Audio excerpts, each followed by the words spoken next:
So there's a concept known as creep, which is over time when a ligament or tendon or muscle is held within a specific pose, it'll deform elastically and it'll approach its failure point or the point where you'll injure it. And when it's closer to its failure point, additional stresses that are more likely to cause injury. The best example of this is being on a plane when you're sitting in the same pose for upwards of 8 hours.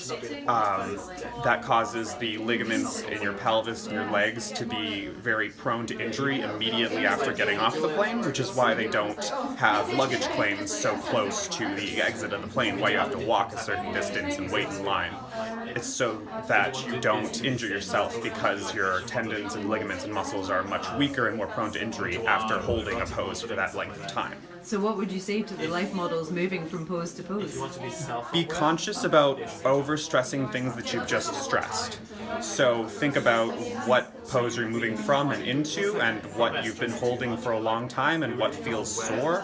And even if something doesn't feel sore, be conscious of the fact that it might be not feeling sore because you've stretched it and it's deformed and it doesn't hurt anymore, but it's much more likely to injure.